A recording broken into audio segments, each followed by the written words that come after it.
Salut à tous, c'est Napo de l'atelier sonore et visuel. Aujourd'hui, vidéo assez courte, juste pour vous présenter le projet que j'ai pu faire pour le EVM Summer Contest. Oh, c'est plus l'ordre démo, mais c'est pas grave. Bref, le concours organisé en début d'été par EVM.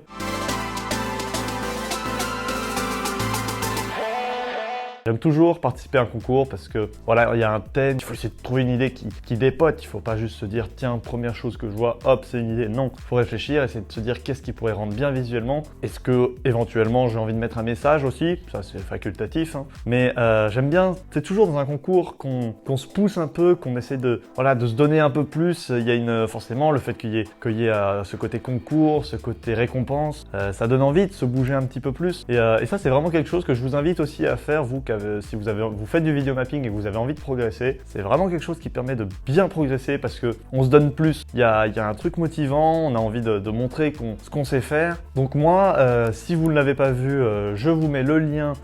Non, attendez, c'est la première fois que je le fais. Je crois que si pour vous c'est comme ça, je crois que ce sera là. Oh, oui, c'est là. Oui, ah bah il est là, voilà. Je me suis perdu, je sais même plus ce que je disais. Tu dis, je parlais de quoi? J'entends pas. Le mec se met à faire de l'humour. Je suis pas humoriste, hein. J'aime la musique, j'aime le vidéo mapping, mais c'est pas grave.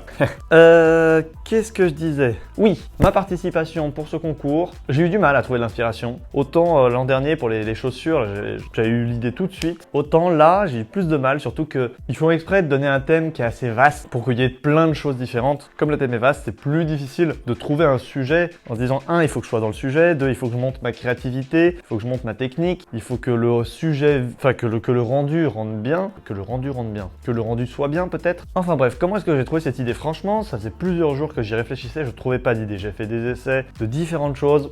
Ça me plaisait pas du tout. Et puis un beau jour, je me suis dit, je vais aller dans un magasin d'art plastique à Lyon. Je suis allé dans un magasin d'art plastique où il y a toutes sortes de choses. Et je suis allé me balader là-bas. Et je me suis dit, je vais trouver de l'inspi. Et puis en me baladant, je vois quelques têtes en polystyrène. Je me dis, c'est pas mal. C'est pas assez complet, mais c'est là que j'ai commencé à avoir l'idée des têtes en polystyrène. Je continue de me balader. Et puis là, un peu plus loin, je tombe sur des masques, type masque de Venise, en tout cas masque blanc à décorer. Ou là, en tout cas, en carton marron.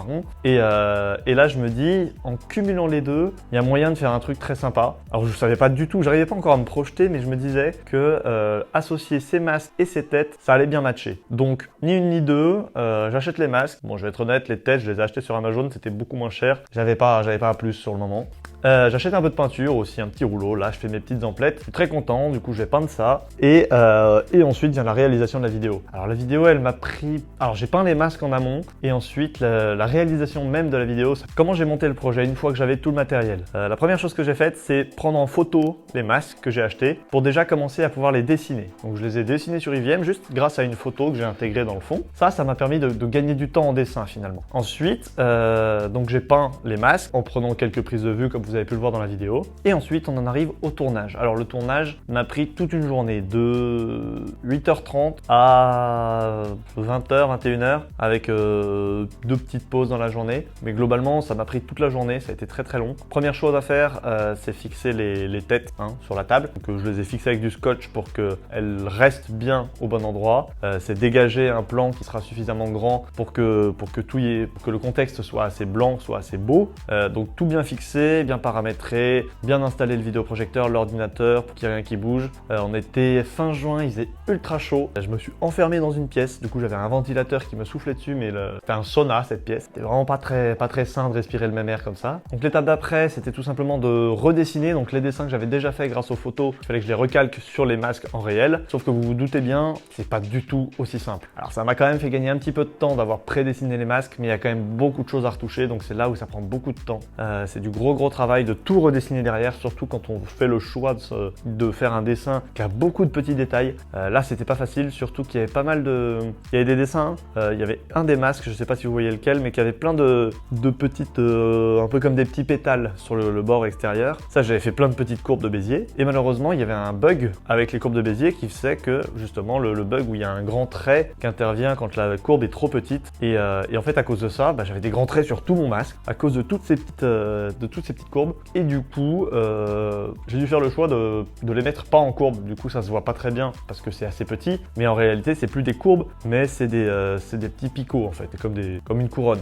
Donc ça, j'ai tenté de passer outre, mais il n'y avait rien à faire. C'était un bug graphique qui était encore dans le logiciel. Je me suis dit, l'essentiel, c'est que ça rentre bien. De toute manière, les courbes, je les utilisais à plein d'autres endroits, que ce soit pour le cou, que ce soit pour le bas du masque, les yeux, la bouche, tout ça. Donc je me suis dit que le plus important était déjà là. Et il y avait beaucoup d'endroits aussi dans les formes des masques que j'utilisais. Cette phrase n'a aucun sens. J'avais aussi cette volonté que ce que j'allais projeter sur les bords des formes, vu que mon masque, il est avec des trous dedans, ce que je voulais, c'est que je projette sur le bord du trou et que la projection passe à travers le trou et que du coup, ça fasse une double projection avec la possibilité de projeter quelque chose à travers le masque. Et ça, j'ai plutôt bien réussi et je suis assez content. Je sais pas si vous arrivez à le voir dans la vidéo, mais voilà, c'était un petit défi technique que je voulais me lancer et je trouve ça assez sympathique. Finalement, on arrive à mettre une image derrière le masque qui passe à travers le masque. Je trouve ça assez sympathique. Enfin, toute la réalisation des effets, d'essayer différentes couleurs, ça prend pas mal de temps et surtout dans un cadre comme ça, quand on nous demande de faire une vidéo, du coup, il y a la prise d'image, de captation qui prend aussi beaucoup de temps.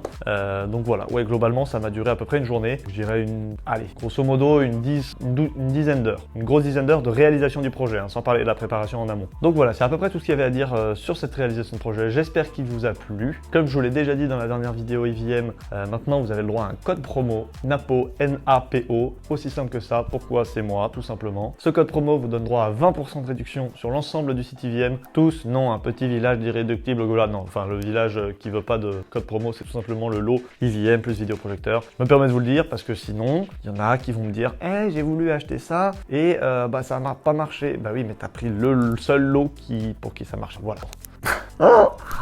Putain, c'est pas facile. Vous voyez pas, vous, mais moi je suis tout seul là dans la pièce. Je parle tout seul. Enfin, je vous parle à vous, mais je parle tout seul. C'est un sentiment particulier.